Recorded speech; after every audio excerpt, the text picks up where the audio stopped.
నమస్కారం. స్కంద భగవానుడి గురించి మనం వినే కథల వెనుక పురాణాల నుంచి సంస్కృతి దాకా ఉన్న ఎన్నో ఆసక్తికరమైన విషయాలను అన్వేషించే ఈనాటి మన ప్రత్యేక విశ్లేషణకు స్వాగతం. ఆయన పౌరాణిక మూలాలు, ఆయనకున్న అద్భుతమైన నామాలు, అలాగే నేటికీ కొనసాగుతున్న ఆయన సాంస్కృతిక విశిష్టతను నేరుగా మన మూల గ్రంథాల నుంచే తెలుసుకుందాం. ఇంకెందుకు ఆలస్యం, మొదలు పెడదామా? అసలు ఈ కథ ఎక్కడ మొదలవుతుందంటే ఒక పెద్ద విశ్వ సంక్షోభంతో. ముల్లోకాలను గడగడలాడిస్తున్న తారకాసురుడు అనే ఒక భయంకరమైన రాక్షసుడి ముప్పు అది. వాడికున్న వరమేంటో తెలుసా? సాక్షాత్తు ఆ శివుడికి పుట్టే కొడుకు చేతిలో తప్ప ఇంకెవరి చేతిలోనూ వాడికి మరణం లేదు. వినడానికి ఇది దాదాపు అసాధ్యమైన సమస్యలా అనిపిస్తోంది కదూ? సరే, అసలు ఆ విశ్వ సంక్షోభం, ఆ తారకాసురుని ముప్పు వెనుక ఉన్న అసలు సమస్య ఏంటో ఇంకాస్త లోతుగా చూద్దాం. సమస్య ఎక్కడొచ్చిందంటే, సతీదేవి వియోగం తర్వాత పరమశివుడు తీవ్రమైన వైరాగ్యంతో, బాహ్య ప్రపంచంతో ఎలాంటి సంబంధం లేకుండా గాఢమైన ధ్యానంలో ఉండిపోయాడు. మరి కొడుకెలా పుడతాడు? ఇక వేరే దారి లేక దేవతలందరూ ఆ శివుని తపోభంగం చేయడానికి ఏకంగా కామదేవుడైన మన్మథుడినే పంపుతారు. కాని ఇక్కడే అనుకోనిది జరిగింది. మన్మథుడు తన బాణాన్ని ప్రయోగించగానే శివుడి మూడవ కన్ను తీవ్రమైన కోపంతో తెరుచుకుంది. ఆ మంటలకు మన్మథుడు అక్కడికక్కడే భస్మమైపోయాడు. కాని అదే సమయంలో శివుని మూడవ కంటి నుంచి అత్యంత శక్తివంతమైన అగ్నిలాంటి ఒక అపారమైన విశ్వశక్తికూట్ వెలువడింది. ఇక్కడే ఆ అద్భుతమైన దివ్యజననం ఎలా జరిగిందో మనం అర్థం చేసుకోవాలి. ఆ శివ తేజస్సు ఎలా శిశువుగా మారిందంటే, శివుడి నుంచి వచ్చిన ఆ అగ్నిలాంటి శక్తి ఎంత భయంకరమైనదంటే దాన్ని భరించడం ఏ ఒక్కరి వల్లా కాలేదు. అందుకే మన మూల గ్రంథాలు దీన్ని విచిత్ర జన్మ అని వర్ణించాయి. అదెలాగంటే, ఆ దివ్యశక్తి మొదట అగ్నిదేవుడికి, ఆ తర్వాత వాయుదేవుడికి చేరుతుంది. వారు కూడా ఆ వేడిని తట్టుకోలేక దాన్ని చల్లబరచడానికి గంగానదిలో విడిచిపెడతారు. గంగమ్మ తల్లి ఆ శక్తిని 6 కృత్తికా సోదరీమణుల వద్దకు, ఆపై ఒక శరవణానికి అంటే ఒక రెల్లు పొదలకు చేరుస్తుంది.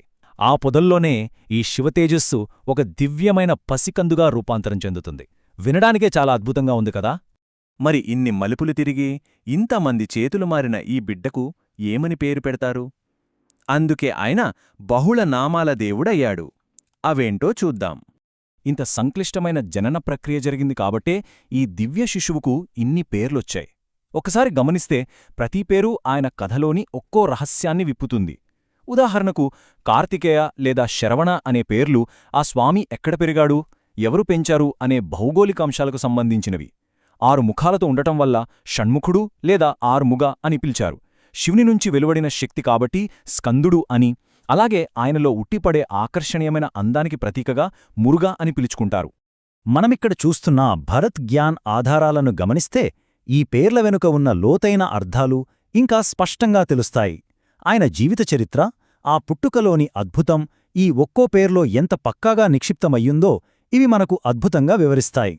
ఇక ఆయన రూపం చూస్తే ఎంత అందంగా, శాంతంగా ఉంటుందో, ఆయనలోని ఈ ద్వంద్వ స్వభావం అటు యోధుడు, ఇటు గురువు అంతే ఆశ్చర్యాన్ని కలిగిస్తుంది. ఆయన స్వభావంలో ఒక అద్భుతమైన వైవిధ్యముంటుంది. దాన్ని మనం అర్థం చేసుకోవాలి. ఒకవైపు దేవాదిదేవులకే సర్వసైన్యాధ్యక్షుడు, భయంకరమైన తారకాసురుడిని వధించిన మహాయోధుడు. ఇంకోవైపు చూస్తే ఏకంగా బ్రహ్మకే పాఠాలు చెప్పిన బ్రహ్మశాస్త్ర. అంతేకాదు, స్వయంగా తన తండ్రి అయిన శివుడికే ఆ ఓంకారంలోని అంతరార్థాన్ని బోధించిన అత్యున్నత ఆధ్యాత్మిక గురువు, ఆ కుమార గురువు. ఒకే వ్యక్తిలో ఇలాంటి 2 భిన్నమైన, అద్భుతమైన పార్శ్వాలుండటం నిజంగా విశేషం. ఇక స్వామివారి చేతిలో ఉండే ఆ వేల్ అంటే పవిత్రమైన శూలం ఈ 2 లక్షణాలను సంపూర్ణంగా సూచిస్తుంది. అది కేవలం రాక్షసుల సంహారానికి వాడే యుద్ధ ఆయుధం మాత్రమే కాదండోయ్, మనలోని ఆధ్యాత్మిక అజ్ఞానాన్ని చీల్చి చెండాడి అసలైన జ్ఞానాన్ని ప్రసాదించే ఒక అత్యంత పదునైన సాధనమది. సరే, మరిదంతా ఎప్పుడో పురాణాల్లో జరిగిన కథేగా అనుకుంటే పొరపాటే. ఈ విశ్వవిజయాన్ని మనం నేటికీ అత్యంత వైభవంగా స్కందషష్ఠి పండుగ రూపంలో జరుపుకుంటూనే ఉన్నాం. చంద్రమానం ప్రకారం మార్గశిర మాసంలోనే శుద్ధ షష్ఠినాడు వచ్చే ఈ పండుగ రోజున భక్తులు అత్యంత కఠినమైన ఉపవాసాలు, పూజలు చేస్తారు.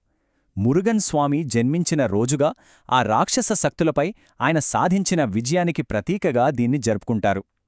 ముఖ్యంగా వల్లి దేవసేనలతో ఆ స్వామివారి దివ్య కళ్యాణాన్ని భక్తులు కనులారా వీక్షించి తరిస్తారు.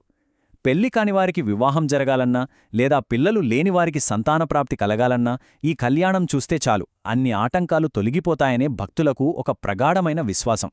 ఈ పండుగలో మనం ప్రత్యేకంగా మాట్లాడుకోవలసిన మరో అద్భుతమైన అంశం ఆ అచంచలమైన భక్తిని చాటుకునే కావడి సమర్పణ.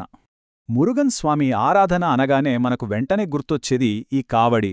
వేలాది మంది భక్తులు పాలు, పండ్లు, పూలు లేదా పన్నీరుతో నింపిన ఈ కావడి బరువును తమ భుజాలపై అత్యంత భక్తిశ్రద్ధలతో మోస్తూ కిలోమీటర్ల కొద్దీ ఆలయాలకు నడిచి వెళ్తారు. అలాగే జ్యోతిష్యశాస్త్రపరంగా ఉన్న నాగదోషాలను పోగొట్టుకోవడానికి చాలామంది భక్తులు పుట్టలో పాలు కూడా సమర్పిస్తుంటారు. ఆ భక్తి ప్రపత్తులను చూస్తే ఎవరికైనా రోమాలు నిక్కబొడుచుకోవాల్సిందే. ఇక ముగింపుగా చెప్పాలంటే అసలు ఇన్ని వేల సంవత్సరాల క్రితం జరిగిన ఒక విశ్వయుద్ధం నేటికి లక్షలాది మందికి వ్యక్తిగత ఆధ్యాత్మిక విజయాన్ని, అంతర్గత శాంతిని ఎలా ప్రసాదిస్తోంది?